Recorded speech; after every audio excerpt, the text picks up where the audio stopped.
রাজা কাসেমি মুহতামিম বালিয়াপুর মাদ্রাসা সাভার।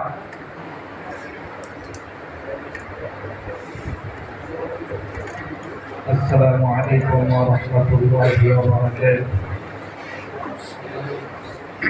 হামিদা ওয়া মুসাল্লিয়া আম্মা বা'দ। فأعوذ بالله من الشيطان الرجيم. بسم الله الرحمن الرحيم. وليعلم الذين أوتوا العلم أنه الحق من ربهم فيؤمنوا به فتخبت له قلوبهم وإن الله لهادي الذين آمنوا إلى صراط مستقيم. وقال رسول الله صلى الله عليه وسلم خيركم من تعلم القرآن وعلمه. اتفاق الوالدين বাংলাদেশ কর্তৃক আয়োজিত আজকে 4 অক্টোবর আজকের এই সেমিনারে আগত হযরত উলামায়ে কেরাম, জাতির সত্যিকার অভিভাবক, মুফতিয়ানে আযম, ওয়াইজিন, খুতবা, বক্তা ভাইরা, জাতির অন্যতম বিবেক, আমার সাংবাদিক বন্ধুগণ, আজকে যেহেতু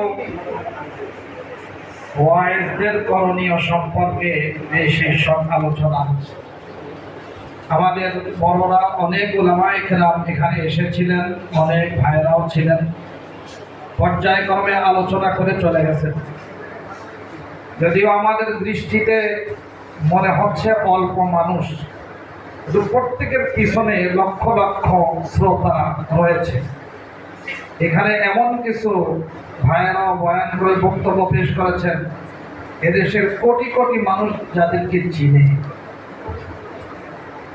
এইটা যদিও স্বল্প পরিসরে মনে হচ্ছে, কিন্তু এটা জাতির উন্নতি, অগ্রগতি, সমৃদ্ধির জন্য অত্যাধিক জরুরি একটি প্রোগ্রাম। আল্লাহ তাআলা আমাদেরকে বানিয়েছেন, আমরা মানব সম্পদ। আল্লাহ তাআলার কাছে সবচেয়ে বেশি প্রিয় হল মানুষ। ইন্নাল্লাহা বিন-নাসি লারাউফুর রহিম। আল্লাহ তাআলা সকল মানুষের প্রতি দয়াদ্র। এই মানব সম্পদের উন্নতি, দুনিয়ার উন্নতি, আখিরাতের জান্নাত প্রাপ্তি। এই মানব সম্পদের উন্নতি এবং সত্যিকার কাঙ্ক্ষিত লক্ষ্যে উন্নয়নের ক্ষেত্রে পৌঁছতে হলে আল্লাহ তাআলা আসমানি শিক্ষা দিয়ে নবী রাসূলদেরকে পাঠিয়েছেন। ওই শিক্ষা কেন্দ্রিক ব্যবস্থাপনা ছাড়া সত্যিকার মানব সম্পদ উন্নয়নের আর কোনো রাস্তা পৃথিবীবাসীর সামনে খোলা নেই। যেহেতু এখানে উলামায়ে কেরাম রয়েছেন, সাংবাদিক বন্ধুগণ আছেন, উলামায়ে কেরামের সাথে উম্মতের সাধারণ যে জনগোষ্ঠী আছে তাদের সম্পর্ক কি? মুফতি বুরহান সাহেব হুজুর এদিকে ইঙ্গিত করেছেন। আমার অনজ মহব্বতের মুফতি শামসুদ্দোহা আশরাফি হাফিজাহুল্লাহ তিনিও একটু বলেছেন, সাধারণ জনগণের সাথে এই উলামায়ে কেরামের সম্পর্ক 3 ধরনের। কয় ধরনের ভাই? মুখস্থ রাখা লাগবে, মনে রাখতে হবে। প্রথম সম্পর্ক একটি পিতৃত্বের সম্পর্ক। উম্মত এবং জাতি এরা হলেন সন্তান তুল্য, আর উলামায়ে কেরাম এরা হলেন পিতৃতুল্য। একজন অভিভাবক পিতা তার সন্তানকে ভালো বানাবার জন্যে, তার উন্নতি, অগ্রগতি, সমৃদ্ধির জন্য কি পরিমাণ দুঃখ কষ্ট বরদাস্ত করেন, কত ধৈর্য এবং সহিষ্ণুতাকে সামনে রেখে তিনি কাজ করেন। অতএব মাথা গরম করে কোনো বাপ, কোনো পিতা যেমন সন্তানকে মানুষ করতে পারে না, অতএব আমাদেরকেও এটা খেয়াল রাখতে হবে। উম্মত সন্তান তুল্য, সন্তানকে আদর, মহব্বত, ভালোবাসা এগুলো দিয়ে তাদেরকে কাছে টেনে এনে তাদেরকে ভালো বানাবার চেষ্টা করা একটা সম্পর্ক। দ্বিতীয় নম্বর, সাধারণ জনগণ, উম্মতের শিক্ষার্থী, আর উলামায়ে কেরাম নিয়োজিত এরা শিক্ষক। একজন শিক্ষক তার শিক্ষার্থীর সাথে কেমন আচরণ করে, ব্যবসায় কোন মানসিকতা থাকলে ওই শিক্ষার্থীরা পরবর্তীতে ঘুষখোর, চাঁদাবাজ, করাপ্টেড হবে, ভালো হবে না। তেমনি ভাবে উলামায়ে কেরাম শিক্ষকের দায়িত্ব পালন করবেন। এই উম্মতকে শিক্ষার্থী মনে করে তার ত্রুটিকে ওভারলুক করবেন এবং নজরআন্দাজ করবেন, কসমকুশি করবেন, না দেখেও না দেখার ভান করে অনেক জায়গায় তাকে কাজ করতে হবে। আদর, মহব্বত, ভালোবাসা দিয়ে শিক্ষার্থীকে যেমন ভবিষ্যতে বিশাল একটি সমাজ বিনির্মাণের জন্য যোগ্য করে তোলার জন্য একজন শিক্ষক মেহনত করেন, উলামায়ে কেরাম তাই করেন। 3 নম্বর,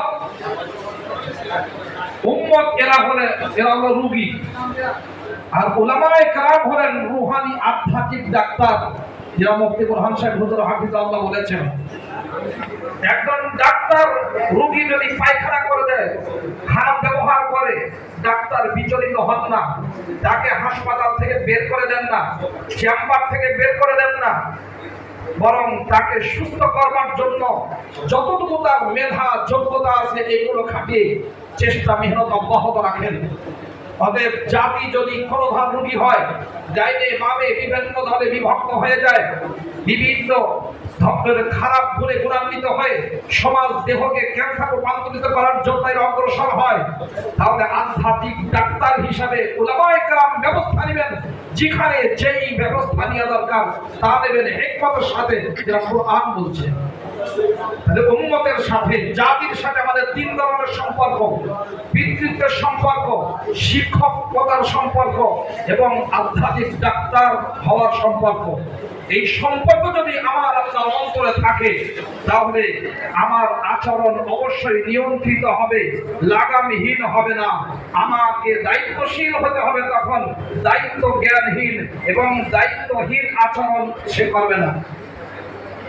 2 নম্বর যেই বিষয় আমি আপনাদের সামনে আয়াতে কারিমা তেলাওয়াত করেছি, আয়াতের মধ্যে 3টি বিষয়।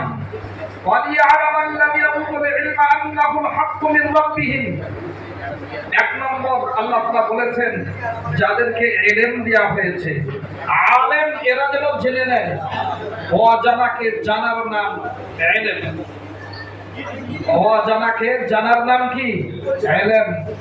তাহলে আলেমরা যেন জেনে নেয় যে কোরআন তেলাওয়াত হচ্ছে এটা আল্লাহর পক্ষ থেকে, রবের পক্ষ থেকে আসা। এটা 1 নম্বর জানা। ফায়ুমিনু বিহি, এরপরে এর উপর ঈমান আনার করা। ফাতুখবিতা লাহু কুলুবুহুম, 3 নম্বর অন্তর আমলের জন্য ঝুঁকা, আনুগত্যশীল হওয়া। তাহলে প্রথম নম্বর হলো ইলম, তারপরে ইলমের পরে হলো ঈমান, এরপর জানার পরেই না ঈমান, এরপরে হলো আমলের জন্য অন্তর প্রস্তুত। তাহলে